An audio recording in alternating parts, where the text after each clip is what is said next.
On Larry King Now, Michael Connelly. It is a mystical experience writing, but at the same time, you're the one moving all these chess pieces. You know, if I look back at 20 years of writing Harry Bosch, he's gone into some areas that 20 years ago would surprise me, but they don't surprise me now because I think it's a natural evolution of character. On the future of books. I think that any avenue to get a story out there is credible, and good stories, you know, I think in many ways it is a meritocracy. A good story is going to find its audience. Plus, do you listen to audiobooks? Yeah. Do you read your own? No, I don't. I actually got fired from reading my own once. They tried me out and they realized they'd made a mistake. All next on Larry King Now.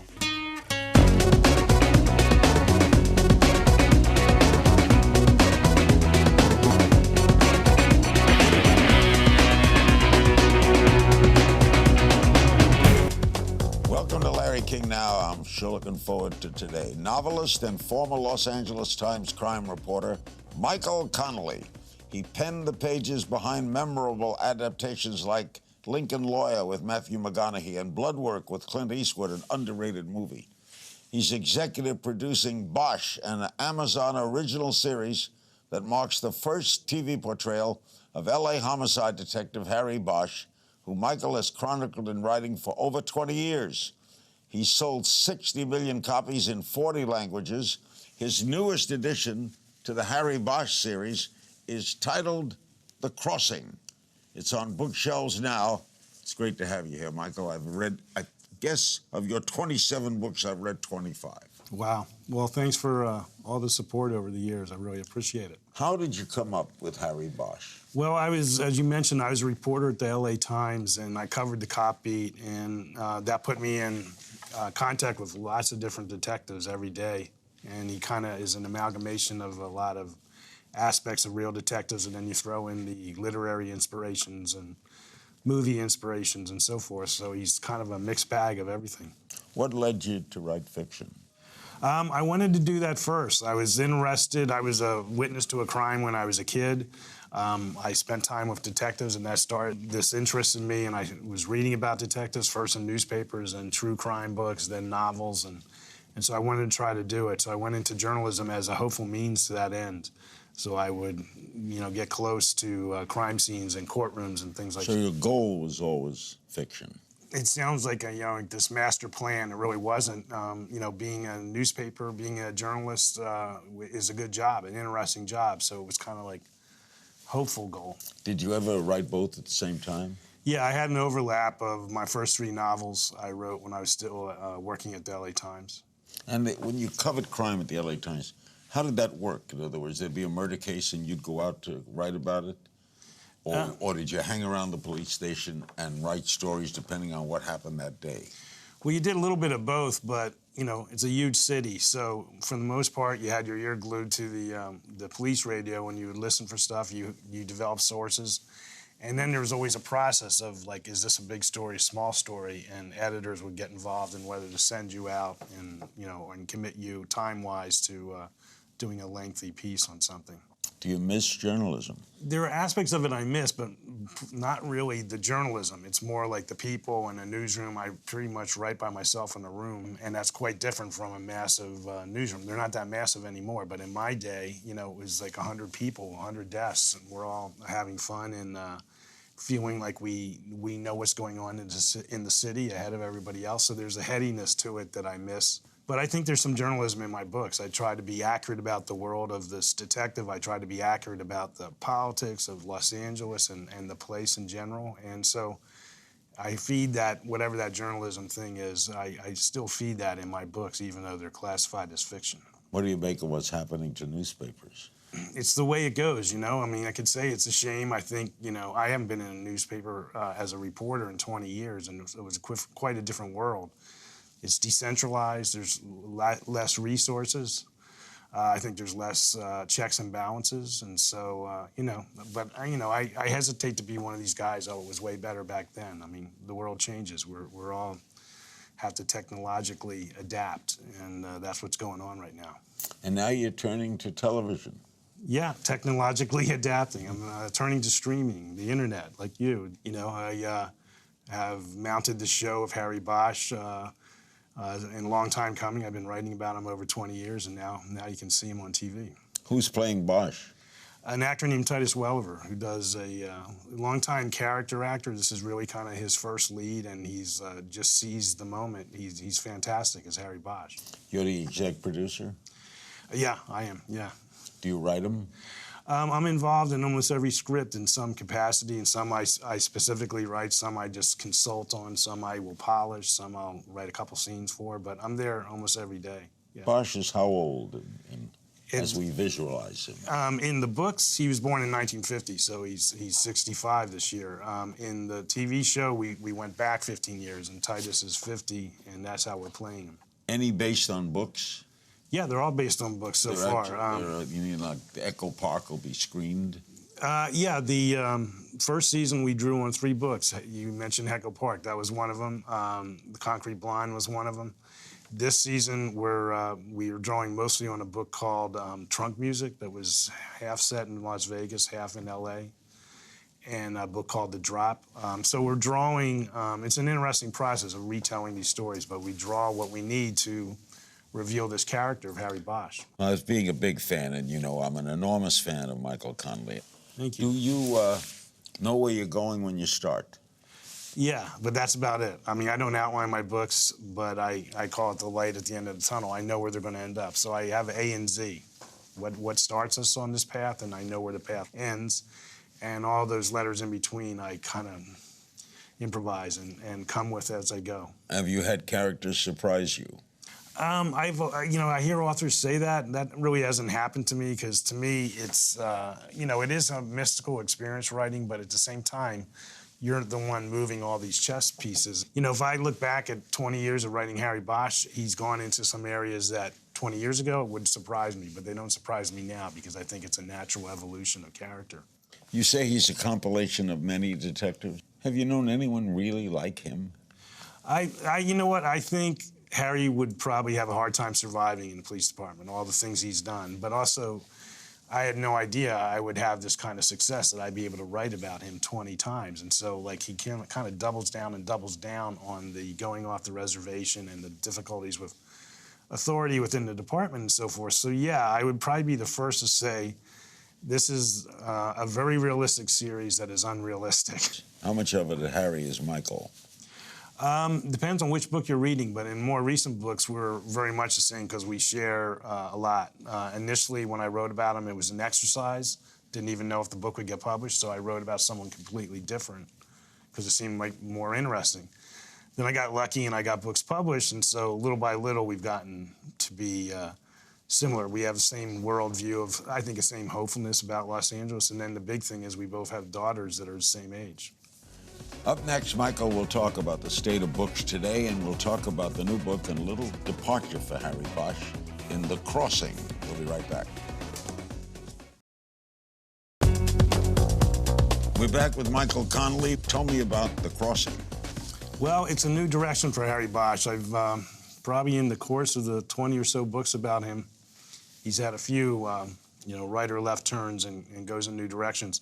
He's aged in real time, so he's 65 this year, and so he's not with the police department anymore. He's retired, and it's about him finding a new direction. And part of that direction is he gets pulled into a case as a defense investigator for his half-brother, Mickey Haller, the Lincoln lawyer. And it's about the emotional and intellectual things going on inside him as he crosses the aisle and goes from the prosecution to the defense. It's a very difficult thing for someone like Harry Bosch to do, but he does it for a good reason. And I think that's the center line through this story.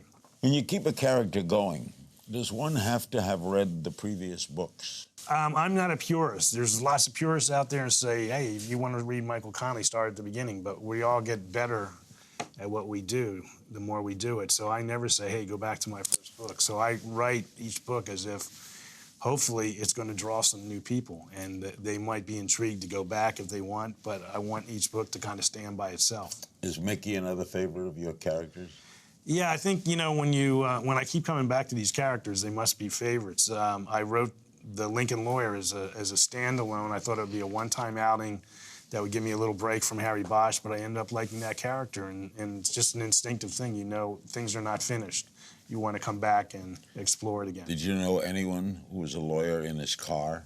Yeah, this book was inspired. This is the journalist talking. I met a guy at a Dodger game. You might have been at that game. It was opening day back in 2001 or so. I'm at most of the games, yeah. Well, it was an opening game, so I was sitting next to a guy in a white shirt and a tie. Obviously, opening days are day games, and people play hooky. Revealed that he was a defense lawyer, and I asked where his office was, and he said, "It's my car," and he explained why. It wasn't because he was not a good lawyer.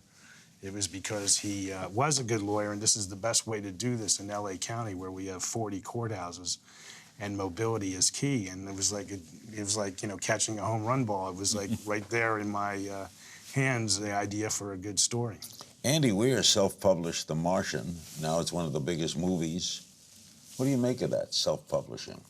I think that any avenue to get a story out there is credible, and good stories, I think in many ways it is a meritocracy. A good story is going to find its audience, and there's always going to be these kind of stories that really break out big. But it is, there is the traditional publishing, which I think is probably an easier path to take, but sometimes it's hard to get in that door. And so you have someone like Andy do this. And has Little Brown always been your publisher? A rarity. I've been with the same publisher for all my books.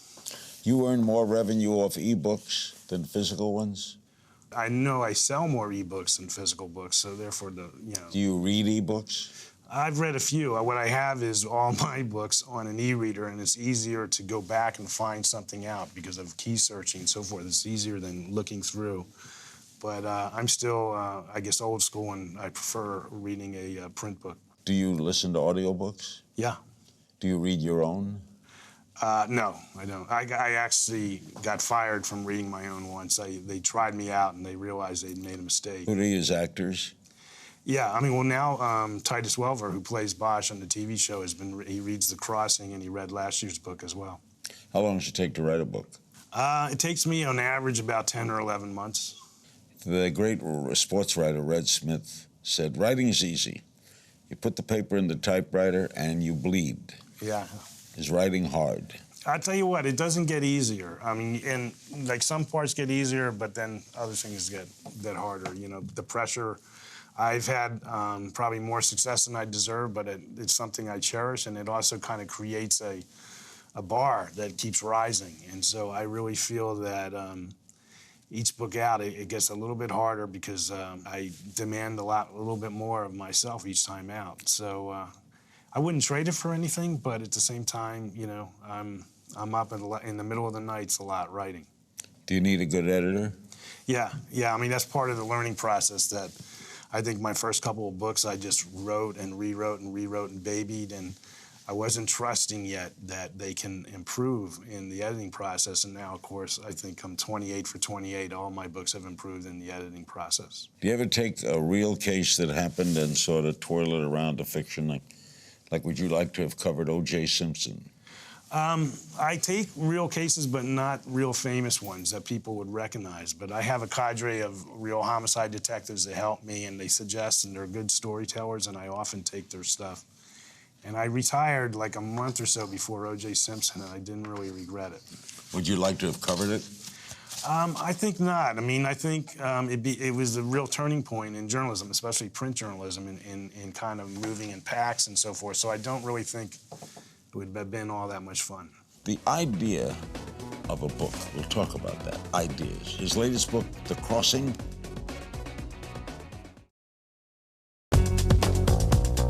The new book is The Crossing. The guest is Michael Connelly. He is, in my opinion, the best. Who's the best to you? I read all over the place. You hear what's good, but a couple of practitioners of the crime novel still currently writing are James Lee Burke and George Pelecanos, and I really love their stuff. I'm an old hand at this now, but you always look for inspiration, and those guys totally inspire me. You like Grisham? Yeah. McGonaghy as the Lincoln lawyer. Did you like him? Yeah, I thought he was excellent. He was different from the guy described in the books, but he kind of harnessed that character and really made it his own. And I thought he was very convincing. Why didn't blood work? Well, anything with Clint Eastwood in it, is going to get attention. And but it got wrapped. I liked it. I think there's two kind of critical communities. That what happened was Clint Eastwood wanted to change the ending away from the book so that people who read the book, because a lot of people read that book, would come into it and be fooled or be surprised, and he was going for that. And that was a risky move, and what that resulted in is, I think, a lot of critics saying, like, why did you adapt this book and then change it so completely at the end? It's a choice. How did he end it? Well, he had a different killer. He had a completely different location, and a lot of that had to do, I wasn't really involved in the case, but he told me why he changed it, and a lot of it had to do with financing the movie because he didn't want to move out of L.A. Francis Ford Coppola said that movies are most similar to short stories. You consume them in one sitting.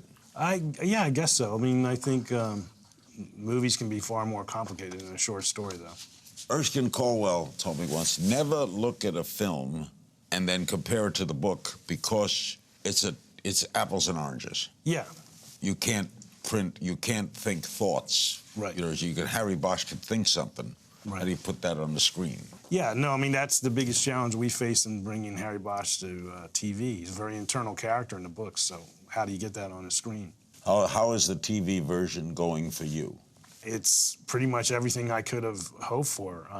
And it's all because of that character. Two things, really. All because of the character as portrayed by Titus Welliver, and all because of the way we portray Los Angeles. So in the books, Los Angeles is a key character, and I think we captured that in the television show, in the tone, in the direction of the photography and so forth. It really captures what I think of in my head when I'm thinking about my books and thinking about my stories, and I really couldn't ask for anything more than that. Why isn't Bosch made into more movies? That's not my... Paramount bought the rights, didn't they? Yeah, and they tried. They had several scripts written. It just didn't happen. I think Hollywood was shifting some away from, the small movie, the small detective story, because there was so much of that on television. And so they attempted to see if they could, through scripts, harness something that would be different from what you could see on TV, and they ultimately said, we don't. We can't see that. And so they shelved it, and then... it was frustrating, but it turned out for the best for me because in the 10, 12 years it was shelved, TV changed, and now we have these serialized stories that are character-driven and really lend themselves to adaptation of books. Amazon been good with you? Yeah. They've allowed me to be involved in it, and that's kind of rare in Hollywood that they take your book and say, you come with us. So it's usually, we'll take your book, you run along, we'll do a good job, don't worry about it. But Amazon employed some common sense and said, you wrote about this character, you've been writing about him for 20 years. Maybe you should come with us and be a part of this. All right, tell me about the idea. Let's say you're going to merge Harry with Mickey and the crossing. Can you explain the birth of an idea?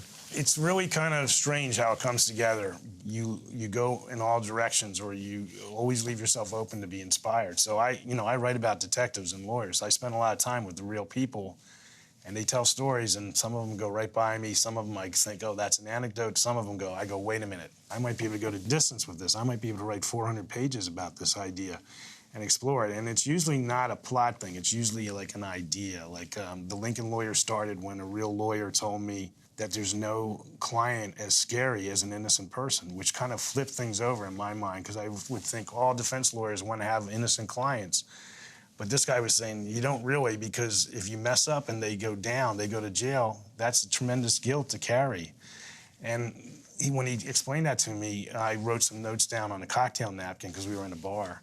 And that was the inspiration point for the Lincoln Lawyer. And I never heard that term. Scary is and much more pressure. So I set out to write a story that would examine that idea, and that's where that book came from. So it comes from all kinds of different things. Does the crossing have many meanings? Is it just that Harry is crossing over to the defense? Hopefully, it's a signature in my books that the titles have different meanings. There's in this book, there's a he's defending, or he's working for the defense of someone accused for a murder. He's pretty much sure he didn't commit it.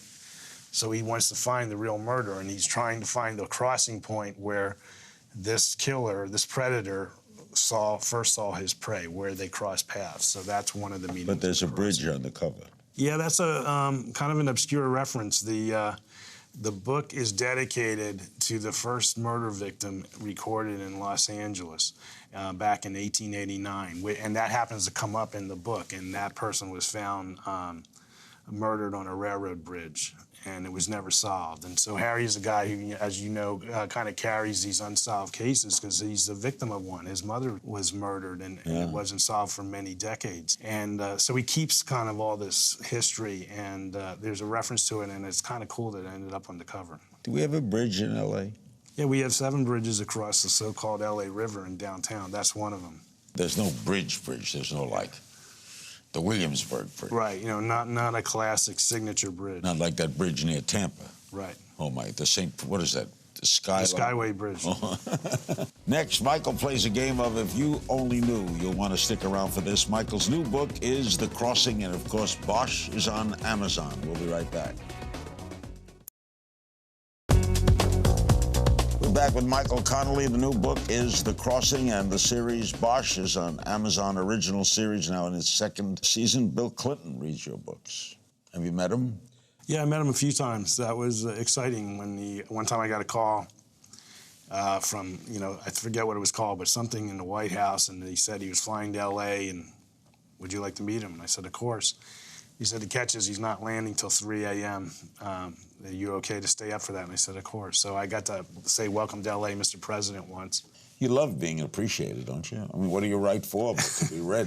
Well, I mean, yeah, there's an ego underlining all, I think, creative people, but especially writers. I mean, you have this feeling that the stories you tell should be read by the masses, should be translated into television and movies. So, and languages. Yeah, languages all over the world. Because writing is lonely, isn't it? Yeah, I mean, that's the weird contradiction of it.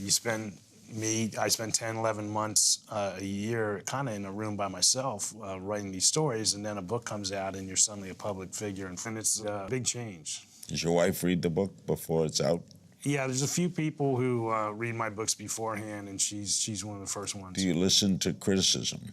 Yeah, I do. I mean, I think I've learned, maybe it's because of the way criticism was so rough in the newsroom, but when it's gentle like it is in the book business, I definitely listen to it. I even read, critics. So if an editor says, Michael, I don't understand what happened here. I'm not saying I do everything every editor tells me to do, but my editor, I've had basically 2-3 editors in my career, and they've all been fantastic and very much add to the story, so I trust them. Do you read a lot of crime fiction? Not as much as I used to. I mean, I'm doing this because I loved it. I was a voracious reader of it. Now that I write it, 2 things. One is I can be writing when most people would be reading, like in bed, on planes and trains and cars and all that stuff. So I'd rather be writing than reading, but reading does kind of put juice in the tank. And did Raymond Chandler have an effect on you? Yeah, big effect. Reading his books are what made me want to become a writer. What did he do that others didn't do? I think it's L.A. I mean, I wasn't born here. I didn't even come here until I was 30. It was somehow he captured L.A. in this kind of cynical yet hopeful way, contradictions, and in a kind of romantic way. He wrote about the classic outsider, a private eye, who's outside the system looking in. And I read those books when I was 19, and I was just kind of vulnerable to that. I felt like an outsider. I was up in college, alone, away from family for the first time, and the books just struck me in a way that changed my outlook and, changed my major. Okay, we're going to play a little game of If You Only Knew, okay? I just throw some lines at you. What's the best opening line to a book you ever read? The sky was the color of torn plums, which was James Lee Burke's novel, Neon Rain. First line's important? Yes, I think every line is supposed to be a hook, and what should be a bigger hook than the first line? Most embarrassing moment?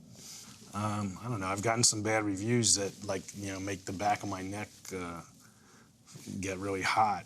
Do you ever read a review where you say, I hate this guy, but that line was well written? Nah, I don't know if I'd say, if someone has hit me with a well-deserved and well-written line, I'd give them credit, I don't think I'd say I hate them. I'd say, damn, that was rough, but, I deserve it, or the book deserves it. I had an actor tell me once, a critic said he acts under a delusion of adequacy. Book you made sure your daughter read. Probably The Killer Mockingbird. What do you make of the second book? I didn't. Has him as a racist. Yeah, I didn't. I read up on what was in it, and so I haven't gotten around to read it. I don't think I will. I don't think I will either. Yeah, I'm just suspicious of where it came from. Yeah, really, because that was too good a hero. I think Lincoln Lawyer is. When I was writing that book, and he had a ponytail in the first couple of versions of that book as I was writing it, and I always, in my mind, I was saying Atticus Finch with a ponytail. This guy Lincoln Lawyer is a guy who kind of knows how to slip through cracks and all that kind of stuff, but at the end of the day, he'll do what's right, and that's what Atticus Finch was in the first book. I'm not sure he is in the second. Where's home if you live in Tampa and L.A.? I'm in Florida more. Just in recent years, because of the TV show, I'm out here quite a bit. But, my literary home is here. I write about L.A., and even though I probably spent more of my life in Florida, it's not the muse. A lot of people like to put L.A. down. What's special about L.A. from a writer's standpoint? It changes so quickly. It is, you have this sense that if something is going to take hold in culture and ripple across this country or the world, there's a really high chance it's going to start here. And that's, if you're a storyteller, that's pretty addictive to get on that wave early and ride it. The Dodgers or the Rays? The Dodgers. Thanks, Michael. Thank you. A pleasure. My thanks to my guest, Michael Connelly. He's my favorite. His latest book is The Crossing. It's out now. Don't forget to find me on Twitter at King's Things, and I'll see you next time.